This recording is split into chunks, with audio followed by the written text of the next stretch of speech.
presents the feed where the reels unwind. Off the real podcast, digging deep in the grind. 80 flicks, low cash, big dreams in a frame. No blockbuster hype, just the realest in the game. Reviews so sharp. So you can add this to a list of things that I did not see coming in 2025, and that is Seann William Scott making a comeback in the lead role of a cop thriller drama. The movie's called Bad Man. It's from feature film debut Michael Diliberti, and it's starring Seann William Scott. Did I mention Seann William Scott? My name is Kevin Halden. This is Nerdly Presents Off the Reel. This is an Off the Reel review. Yeah, I like to cover everything from the big budget to the low budget to the no budget. This movie has a little bit of a budget. It definitely has a budget. I don't think it was a massive budget, but when you look at some of the actors that are also in this movie, there's definitely a budget there. There are some pretty cool effects in this movie. There's some pretty cool stunts in this movie. This is just a pretty cool movie. But you can also go over to the website, and on the website, nerdly.co.uk, your favourite British website for all of your news, reviews, and exclusive interviews. You go over there, you can check out other reviews that people have written. Somebody may have written a review for this movie, but you can also check out reviews for other movies. We've got loads of reviews constantly getting uploaded onto the site from loads of different voices, so please do check them all out. But for now, let's get into Michael Diliberti's directorial feature debut, Bad Man. And we'll start with the plot, which I will read to you from IMDb, and then we'll get into it a little bit more. In Colt Lake, Tennessee, Sam Evans tackles a meth epidemic. He is sidelined on arrival of Bobby Gaines, an undercover agent. Despite Evans' local ties, Gaines is hailed as a hero straight away. Suspicions arise on Gaines, which unravels a complex narrative. I wish it didn't say that, because there is a twist to this movie that would actually have been much better had the trailer and had the synopsis not kind of given it away a little bit. Yeah, so my deeper dive into the plot is that we have a guy at the very start of the movie gets run over, he gets killed by Ethan Suplee, of all people. Ethan Suplee, who's no longer like this, he's like Jack now, an actor that I genuinely quite like seeing in movies, although I did find out only just like a year ago that he's a raging Scientologist. We're not going to hold that against him, we really aren't, because he's still a good actor and we like seeing what he does on screen. So the next day, or a couple of weeks later, everybody's getting ready to come work. We're meeting all of our main characters. Then the police chief, who's played by Rob Riggle, is on his way into the department, and he is confronted by Bobby Gaines, Seann William Scott. And Bobby Gaines tells him that he's an undercover FBI, ATF narcotics agent who's here to help with the case. He's a little bit of a badass cop. He's a little bit of against the rules. He doesn't really have a book per se. These guys are all sort of straight-laced and small-town cops who do things by the book, and Seann William Scott's here to like mess all that up, because we need to get some answers. We need to find out what happened here and bring down this meth ring. That's essentially the film. It's all about the group of cops that we have, the good cops, and then of course Seann William Scott, who's kind of the titular bad man because of the way he goes on. But he does get results. There's not really much else I can say about the plot other than it becomes a little bit of a procedural kind of, we need to figure out who done this, we need to get to the big bad guy at the top, figure out who did the murdering, why they did the murdering, and clean up the streets of their small town. Yes, there's going to be twists and turns along the way. We're going to find out that some people aren't who they say they are. We're going to find out that some people are involved who we don't like. We get a little bit of a romance in there for our main character, which we'll talk about in a second. Let's go on to our cast and crew. By an absolute mile, Seann William Scott, aka Stifler, aka Bobby Gaines in this movie, is kind of the lead role in the movie. That's why he's on the poster. He is the lead character. But I want to talk first about Johnny Simmons. Johnny Simmons plays Sam Evans, and he's kind of like the local deputy that sort of made a bit of a name for himself, because he is one of the ones that gets all the crimes solved. He is one of the ones that is able to catch the people, but he's also sort of laughed at a little bit and looked down on a little bit. Played by Johnny Simmons, who played young Neil in Scott Pilgrim. I love Scott Pilgrim.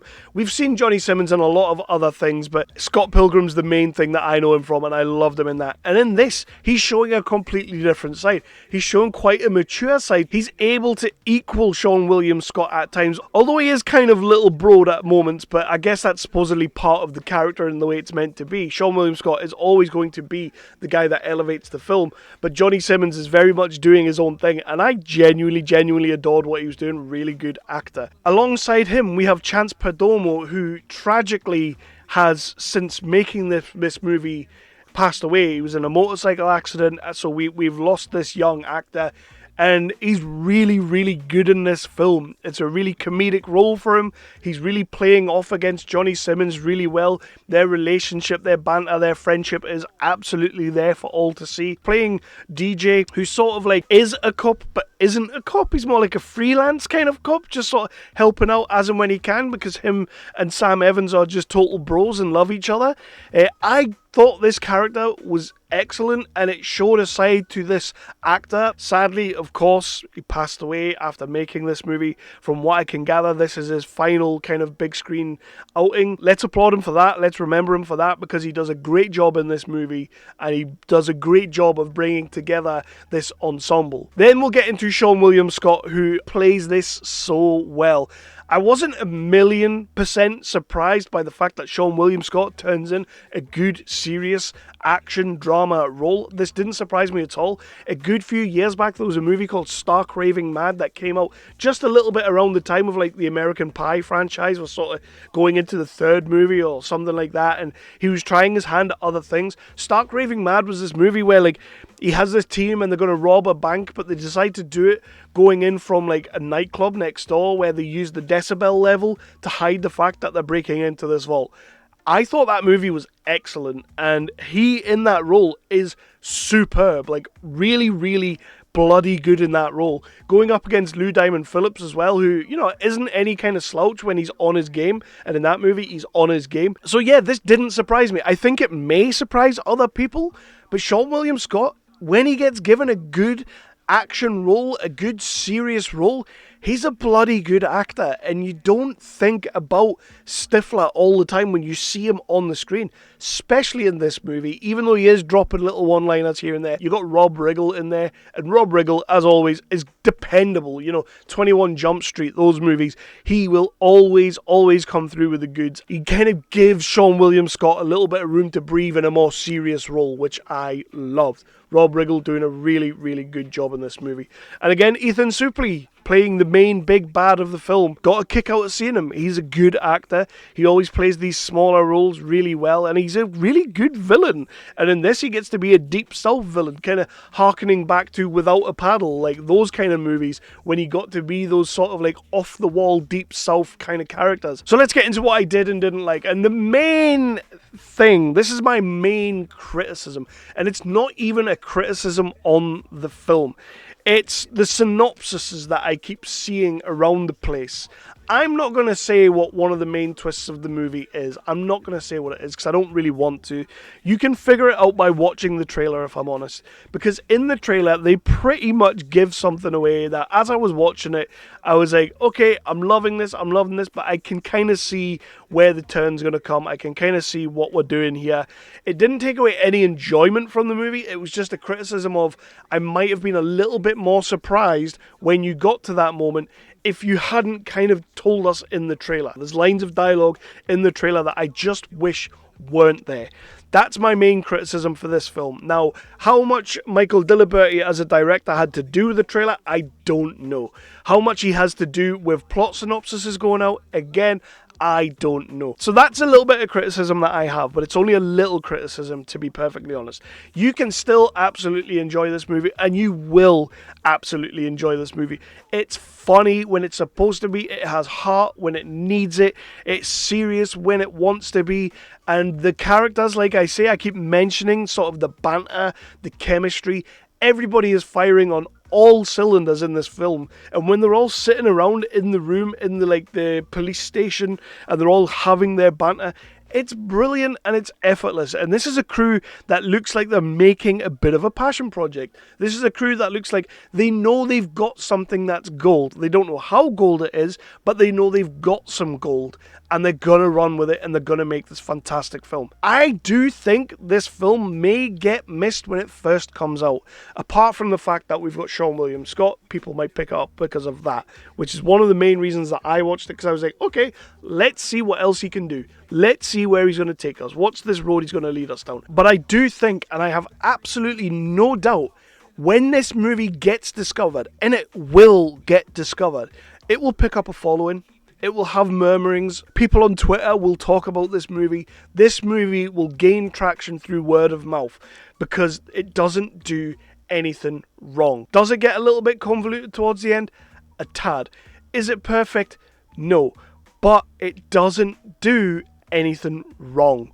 And it gives us actors that we've seen do other things doing something completely fresh, something completely new to them. Like Seann William Scott playing this role of just a good cop with a bad attitude. You know what I mean? Like, I just genuinely had fun with this film. Like, it's so much fun, and you don't need to have your brain switched on. You don't have to think too much about it. You can just enjoy it for being a small town cop drama with a little bit of drugs thrown in there, and we've got to catch them. But there's all these different weird, quirky characters around the town that are going to make it a little bit more difficult for us.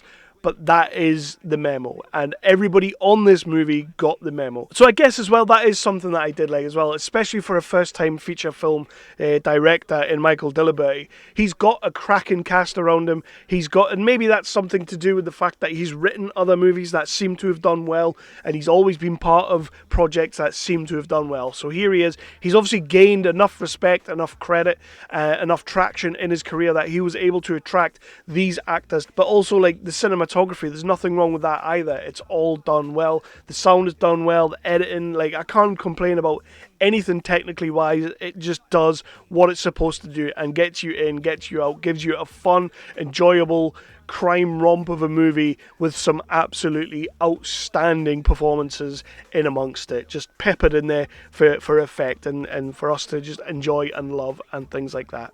So I may as well just get into my final rating of this movie, and I'm going to give this movie a 4.5 out of 5.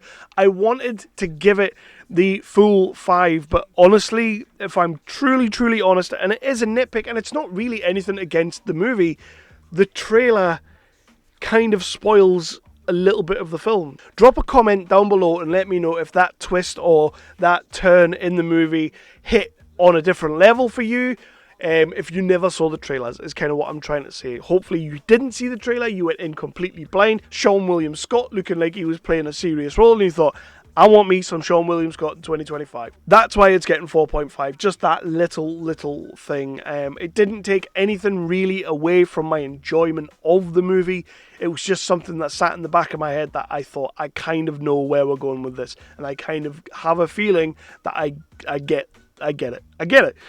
So there is that. But no, 100% this movie it's a 4.5 out of 5. So I'm going to get myself away. This has been Nerdly Presents Off the Reel. This has been an Off the Reel review of the movie Bad Man, which when it comes out, please do check it out. I think you will love it. There are so many good performances in there. The story, the dialogue, the banter, the chemistry, everything just works on every single level from every single character and actor within this movie. There were no bad parts in this movie. There's some bad men, as the title would suggest, but no, there were no real bad parts of this movie. I think it's a cracking film, and you should all go out and check it.